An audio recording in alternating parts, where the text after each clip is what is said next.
Welcome to my channel. అందరూ ఎలా ఉన్నారండి? ప్రతి ఒక్కరికి ఎంతగానో ఉపయోగపడే మన ఇంట్లోనే కిచెన్‌లోనే చేసుకునే పనులను సింపుల్‌గా చేసుకొని మన టైంతో పాటు మనీని సేవ్ చేసుకోవడానికి ప్రతి ఒక్కరికి ఎంతగానో ఉపయోగపడే చాలా చాలా మంచి కొత్త యూజ్‌ఫుల్ టిప్స్‌ని అయితే ఈ వీడియోలో షేర్ చేయబోతున్నాను. మీ వీడియోని మిస్ చేయకుండా ఎండింగ్ వరకు చూడండి. ఇంకా ఫస్ట్ టిప్‌నైతే తెలుసుకుందాం. ప్రతి ఒక్కరికి కూడా కిచెన్‌లో టిప్ చాలా చాలా బాగా యూజ్ అవుతుందండి. మన కిచెన్‌లోన ఇటువంటి కబోర్డ్స్ అనేవి ఉంటాయి కదండీ! ఇవి వుడ్డు. సో, మనం ఎప్పుడైనా చపాతీ పామేటప్పుడు ఈ చపాతీ పిండి గాని, లేదంటే వెజిటబుల్స్ కట్ చేసేటప్పుడు ఇలా మనకి కిచెన్‌లో డస్ట్ పార్టికల్స్ అనేవి ఇలా కిందన ఉండే కబోర్డ్స్ మీద గట్టను పడిపోతాయి. ఇలా మనకి పట్టేసి చాలా మురిగ్గా వుడ్ కూడా త్వరగా పాడైపోతుంది కదండీ! పుచ్చిపోవడం లాంటి గట్ట అవుతూ ఉంటాయి.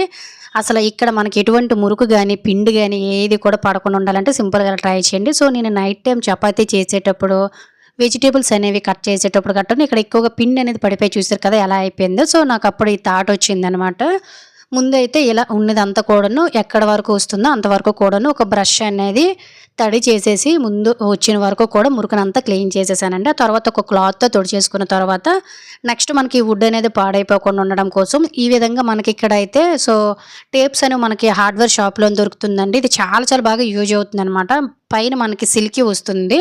గమ్ అనేది మనకి కిందనైతే వస్తుందనమాట. ఈ టేప్ మనకి చాలా బావుంటుందండి. ఇంట్లో కూడా చాలా రకాలుగా యూజ్ అవుతుందనమాట. వీడియోలో చూపిస్తున్న విధంగా ఇలా కరెక్ట్‌గా చూసేసుకొని ఎక్కడైతే మనకిలా వుడెన్ అనేవి ఉంటాయో అంటే మనకి కబోర్డ్స్ అనేవి ఉంటాయో ఆ ప్లేస్‌లో ముఖ్యంగా కిచెన్‌లో మాత్రం ఖచ్చితంగా ఇలా మెయింటైన్ చేసుకోండి.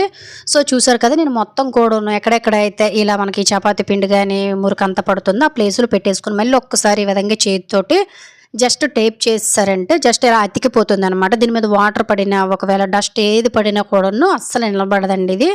పైన మనకి సిలికాగా ఉంటుంది కాబట్టి సో, నాకెక్కడైతే డస్ట్ అనేది పడుతుందో ఆ కబోర్డ్స్ పైన ఇలా మొత్తం కూడా అంటించేసాను. దీనివల్ల ఏంటంటే మురికి అనేది ఏమి పట్టదు. ఇక్కడ ఉండే వుడెన్ ఐటెమ్స్ అనేవి ఎన్ని సంవత్సరాలైనా పాడైపోకుండా ఉంటాయి. అప్పుడప్పుడు ఇలా తీసి మార్చుకున్నట్లయితే కిచెన్ అనేది కూడా చాలా శుభ్రంగా ఉంటుంది. చాలా యూజ్‌ఫుల్ టిప్పే కాబట్టి ఖచ్చితంగా ట్రై చేయండి. ఎవరికైనా యూజ్ అవుతుందంటే. ఇంకా సెకండ్ టిప్‌నైతే తెలుసుకుందాం. ప్రతి ఒక్కరం కూడా ఇంట్లో రాగి వస్తువులనేవి వాడుతూనే ఉంటాం కానీ, కొంచెం వాటిని క్లీన్ చేసుకోవాలంటే కష్టమైన ప్రాసెస్సే కదా! కొంతమంది రెగ్యులర్‌గా రాగి బిందెలో వాటర్ కూడా తాగేటప్పుడు కూడా నా రాగి బిందెని ప్రతిరోజు శుభ్రం చేసుకోవాలంటే చాలా కష్టం. సో, ఎలాంటి వారు రాగి పాత్రలు క్లీన్ చేయాలంటే ఇంత కష్టపడకుండా జస్ట్ చిటికలోనే ఇన్ని పాత్రలని ఈజీగా క్లీన్ చేసేయొచ్చు. సో, దానికోసం మీకు నా దగ్గర ఉండే రాగి చెంబు చూపించాను చూసారు కదా! లైట్ కూడా ఆఫ్ చేశాను. దాని మీద ఉండే మచ్చలు ఎంతలా పట్టేసాయో వాటిని మనం ఈజీగా క్లీన్ చేసుకోవాలంటే 1.5 స్పూన్ వరకు కూడా గోధుమ పిండి, ఇందులోన ఒక అర టీ స్పూన్ వరకు కూడా సాల్ట్, కొంచెం అంటే కొంచెం పసుపును కూడా వేసేసుకొని నిమ్మకాయలనేవి మనకి ఇంట్లోనే ఒక్కొక్కసారి వాడిపోయినవి గట్ట, కుళ్ళిపోయినవి గట్ట ఉంటాయి కదండీ! వాటిని కూడా మనం చక్కగా యూజ్ చేసుకోవచ్చు పడేయకుండా.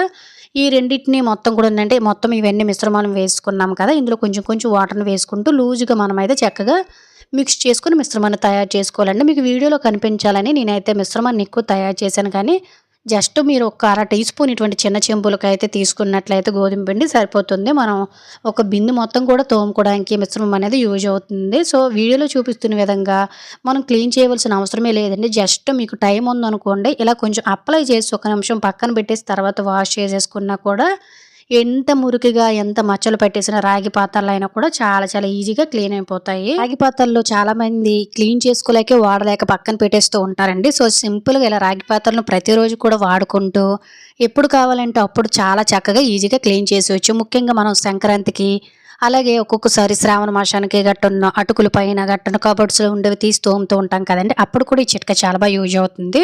సో, ఫైనల్‌గా అయితే నేను క్లీన్ చేసేసాను. ఇంతకుముందు రాగి పాత్రకి ఇప్పటికి ఎంత డిఫరెంట్ ఉందో ఒక్కసారి చూడండి. మీకు సంవత్సరమైన కూడాను ఈ మెరుపు అనేది పోకుండా ఉండాలంటే సింపుల్‌గా ఇలా క్లీన్ చేసుకున్న తర్వాత లైట్‌గా చిన్న చింతపండు పెట్టేసుకొని ఆరబెట్టుకొని చూడండి. సంవత్సరమైనా కూడాను మీరు అటుకుల పైన కబోర్డ్‌లో వీటిని ఉంచినా కూడా మళ్ళీ యథావిధిగా అలాగే ఉంటాయండి మచ్చలనేవి లేకుండా. ఇలా ఈజీగా ఇంట్లోనే ఉండే పూజా పాత్రలు గానీ, రాగి పాత్రలు గానీ, సిల్వర్ లాంటివి గట్టా అంటే ఇత్తడి ఇవన్నీ ఉంటాయి కదండీ! సో, వీటిని ఈజీగా క్లీన్ చేసుకోవాలనుకున్నట్లయితే సింపుల్‌గా చిటికలో క్లీన్ చేసేయండి.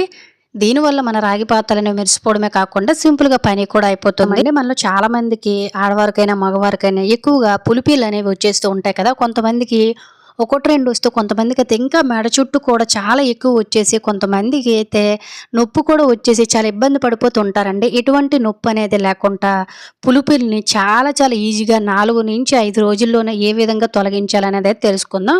దీనికోసం మెడిసిన్స్ లాంటివి గట్టా వాడవలసిన అవసరం లేదండి. సో, అందరి ఇళ్లలోని నెయిల్ పాలిష్ అనేది ఉంటూనే ఉంటుంది కదా! నెయిల్ పాలిష్ కూడా మనకి పులిపిల్ని తగ్గించడానికి చాలా బాగా యూజ్ అవుతుంది. దీన్ని ఎలా యూజ్ చేయాలనేది అయితే తెలుసుకుందాం. మీకు ఐడియా రావడం కోసం నా చేతి మీద అయితే ఒక డాట్ పెట్టాను చూడండి. సో, ఇది పులిపిరి అనుకోని ఎక్కడైతే మనకి పులిపిరి అనేది ఉంటుందో ఆ ప్లేస్‌లో మాత్రమే చుట్టుపక్కల ఉండే స్కిన్‌కి టచ్ అవ్వకుండా పులిపిరి మీద మాత్రమే నెయిల్ పాలిష్‌ని ఇలా మీరు రెగ్యులర్‌గా 4, 5 రోజులు పెట్టారనుకోండి. మీకు 5-6 రోజులు అంటే వారం రోజుల్లోనే ఎటువంటి నొప్పి అనేది లేకుండా ఎలాంటి పులిపిర్లైనా కూడా చాలా ఈజీగా వాటి మనాలు అవే ఊడిపోతాయండి. ఎందువల్లంటే మనకి నెయిల్ పాలిష్ కూడాను ఈ పులిపిర్లు తొలగించడానికి చాలా బాగా యూజ్ అవుతుంది. ఒకవేళ నెయిల్ పాలిష్ పెట్టడం ఇష్టం లేకపోతే బేకింగ్ సోడా అనేది ఉంటుంది కదా! బేకింగ్ సోడాలో కూడా కొంచెం నిమ్మరసం వేసుకొని పులిపిర్ల మీద అప్లై చేసినట్లయితే ఈ పులిపిర్లు అనేవి చక్కగా వారం రోజుల్లోనే తగ్గిపోవడం మీరు అబ్జర్వ్ చేస్తారు. ఇంకా నెక్స్ట్ టిప్‌నైతే తెలుసుకుందాం. చిన్నపిల్లలు ఉండే ప్రతి ఒక్కరికి కూడా టిప్ చాలా బాగా యూజ్ అవుతుందండి. పిల్లలు ఎక్కువగా క్లేతో యాక్టివిటీస్ అనేవి చేస్తూ ఉంటారు కదా! అలాంటప్పుడు పిల్లలు అడగగానే బయటికి వెళ్లి కొని తెచ్చే పనే లేకుండా ఇంట్లోనే ఈజీగా నేచురల్ క్లేని ఎలా తయారు చేసుకోవాలో చూద్దామండి. సో, దీనికోసం 1-2 స్పూన్ల వరకు కూడా బౌల్‌లో వాటర్‌ని తీసుకొని పిల్లలు ఉంటే ఖచ్చితంగా మనకి ఇటువంటి కలర్స్ ఉంటాయి కదా! ఏదో ఒక నచ్చిన కలర్‌ని తీసేసుకోండి. లేదు అనుకున్నట్లయితే ఫుడ్ కలర్‌లు కూడా ఇంట్లో ఉంటాయి కదా! వాటినైనా ఏదైనా కొంచెం తీసుకొని ఇందులోనే 1.5 స్పూన్ వరకు కూడా మైదా పిండినైతే యాడ్ చేసుకొని బయటకుంటే మనకి క్లే అయితే ఎలా వస్తుందో అలా మనం చక్కగా ఇలా సాఫ్ట్‌గా కలుపుకోవాలి. చేతికి అంటుకోకుండా చక్కగా ఇలా కొంచెం ఒక 2, 3 డ్రాప్స్ ఆయిల్ కూడా యాడ్ చేసేసి ఇలా మెత్తగా మనం తయారు చేసేసి పిల్లలకి ఇచ్చేసామనుకోండి. ఇలా ఇంట్లోనే ఈజీగా బయట కొనే పనే లేకుండా జస్ట్ 2 మినిట్స్‌లోనే మనకి ఇలా క్లే అనేది రెడీ అయిపోతుందండి. ఇలా మనం తయారు చేసిన క్లే తోటి పిల్లలు గంటన్నర నుంచి 2 గంటల వరకు కూడా హ్యాపీగా యాక్టివిటీస్ చేసేసుకోవచ్చనమాట. చూసారు కదా ఎంత బావుందో! బయట మనం ఖర్చు పెట్టే పనే లేకుండా ఇంట్లోనే ఈజీగా హోమ్‌మేడ్ క్లే చేసేయండి. ఇంకా నెక్స్ట్ టిప్‌నైతే తెలుసుకుందాము. ఈ టిప్ కూడా ప్రతి ఒక్కరికి చాలా చాలా బాగా యూజ్ అవుతుందండి. మన ఆడవారం ఇటువంటి ప్లాజాస్ లాంటివి గట్టా వేస్తూ ఉంటాం. అలాగే పిల్లలకు కూడా ప్యాంట్లు వేసేటప్పుడు, అలాగే మగవారు కూడాను ట్రాక్స్ లాంటివి గట్టా వేసేటప్పుడు వాటికి ఉండే లోన ఎలాస్టిక్ అనేది లూజ్ అయిపోయి ఇటువంటి ప్లాజాస్ అనేవి మనకి లార్జ్‌గా అయిపోతుంటాయి కదండీ. అంటే సాగిపోయినట్టు లూజ్ అయిపోయి జారిపోతూ ఉంటాయి కదా! ముఖ్యంగా చిన్న పిల్లలు మనం ఎక్కువగా ఇది చూస్తూ ఉంటాము. సో, ఇలా మనం ఇది లూజ్ అయిపోయింది కదా అనేసి ఇటువంటి ప్యాంట్లు గట్టా ఉంటే పక్కన పడేస్తూ ఉంటామండి. మళ్ళీ కూడా వీటిని మనం కొత్తగా తయారు చేసుకొని హ్యాపీగా వాడుకోవచ్చు. ఎందువల్లంటే మనం రెగ్యులర్‌గా వాడతాం కాబట్టి సో, మనకి ఎలాస్టిక్ అనేది కొంచెం సాగిపోయినట్టు అయిపోయి మనకి ఏంటంటే బట్టలనేవి లూజ్ అయిపోతుంటాయన్నమాట ప్యాంట్లు లాంటివి గట్టను.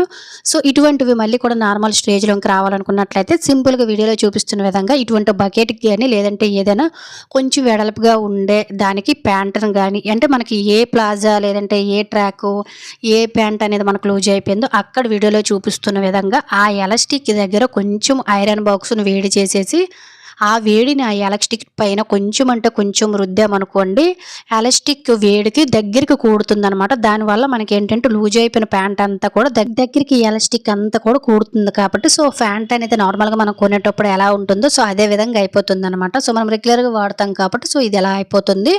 వేడికి దగ్గరగా అయిపోయి నార్మల్‌గా మనకైతే చక్కగా వేసుకోవడానికి అనువుగా ఉంటుందండి. ఇంతకుముందైతే మనకు చూసారు కదా ఎంత ఇదిగా అయ్యిందో. ఇప్పుడు చక్కగా కొంచెం ఐరన్ బాక్స్‌ని వేడి చేసేసి ఎలాస్టిక్ పైన ఇలా మనం అత్తేసరికి ఇలా దగ్గరికి నీట్‌గా అయిపోయిందనమాట.